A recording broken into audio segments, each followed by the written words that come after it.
Olá, meu amigo. Olá, minha amiga. Você que fez o último exame de ordem. Novidade: foi anulada a questão 41 da prova de Direito Civil.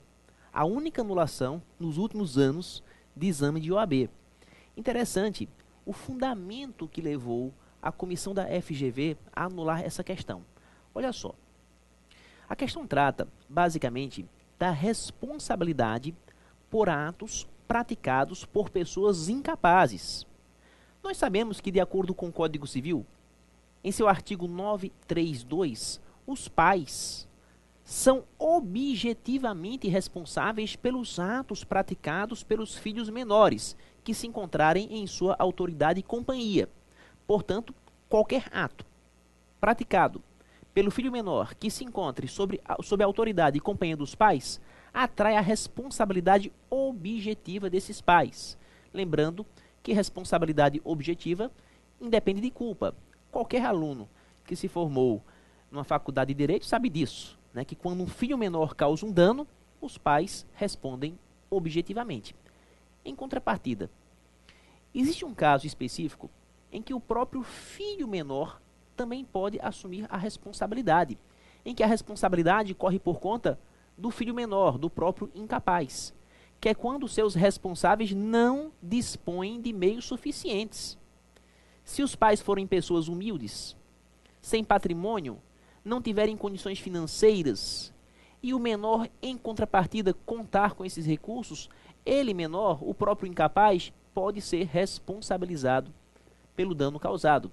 Por exemplo, esses cantores aí que despontam no meio artístico, como MC Loma, MC Juanzinho, MC Bruninho, todos eles com menos de 18 anos, mas ganhando pequenas fortunas nas apresentações que promovem. São pessoas que, na maioria das vezes, são filhas de pessoas humildes, cujos pais não têm recursos suficientes para pagar a indenização. Porém, o incapaz, o menor, conta com esses recursos. Esse é um caso típico de responsabilidade civil do incapaz, que foi objeto de análise pela questão 41, alvo da anulação pela FGV. Confere comigo. Ó, Fernando, 15 anos, portanto, absolutamente incapaz, mora com seus pais Ana e Aloísio, grandes empresários, titulares de vultoso patrimônio. Os pais, portanto, são pessoas com patrimônio e utiliza com frequência redes sociais. Em seu perfil pessoal, em certa rede social, realiza vídeos em que comenta a vida privada de seus colegas de escola, ofendendo-os e atribuindo-lhes apelidos constrangedores. Então, Fernando aí está constrangendo seus colegas da escola. Sobre o caso apresentado, em eventual ação de indenização por danos morais, assinale a afirmativa correta. Vejamos a letra A.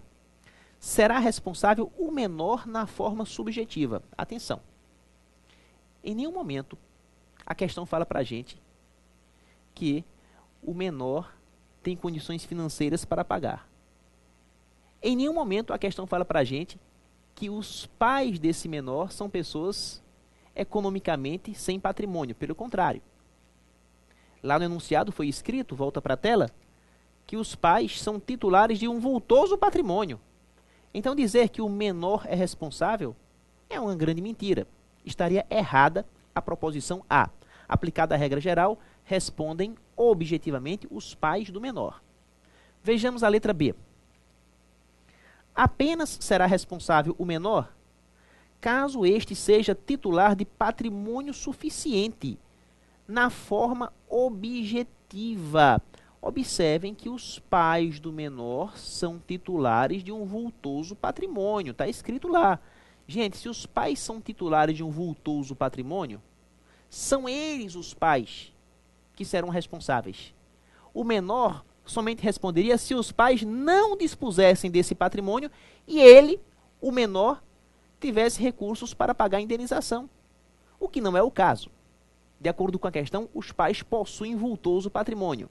Se os pais possuem vultoso patrimônio, quem responde pelo prejuízo são os pais. Estaria errada a proposição B. Passemos à letra C. Serão responsáveis os pais do menor na forma subjetiva. Eu já falei para vocês que a responsabilidade dos pais é uma responsabilidade objetiva. é uma responsabilidade que independe de culpa. Portanto, errada a proposição. E a letra D. Serão responsáveis os pais do menor, caso o menor, não tenha condições de fazê-lo. Na forma objetiva. A resposta que foi dada como correta pelo gabarito preliminar foi exatamente a letra D, né, que os pais do menor seriam responsáveis caso o menor não tivesse condições de fazê-lo. O menor não tem patrimônio, os pais têm? Quem responde são os pais.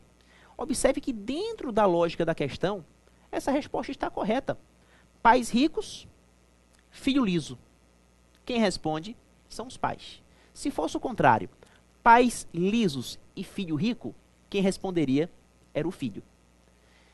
Observem que essa proposição, que foi dada pelo gabarito preliminar como correta, gerou algumas controvérsias, né? Muitos falaram que a questão deveria ser anulada, que a questão não teria resposta.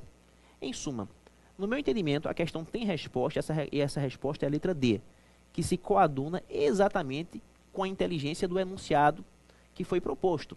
O enunciado deixa claro que os pais contam com patrimônio e o menor não. Se os pais contam com patrimônio e o menor não, responsáveis são os pais.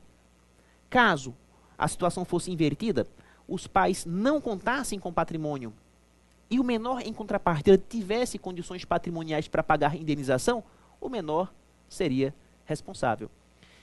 Mas a FGV, de todo modo, resolveu anular a questão. Embora a questão tenha um gabarito correto, esse gabarito é a letra D, essa questão foi alvo de anulação pela comissão FGV, que realmente atribuiu a pontuação a todos os candidatos do certame.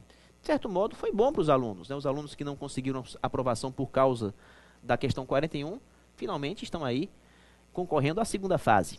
Mas, no meu entendimento, a questão, dentro do que foi anunciado, ela tem que ser dada como correta. Então fica aqui meu comentário e minha crítica, né? Crítica e ao mesmo tempo minha felicidade, né? Crítica no que tange a inteligência da FGV, porém, minha extrema felicidade pela aprovação dos alunos que foram contemplados pela anulação da questão 41. Tamo junto? Até a próxima.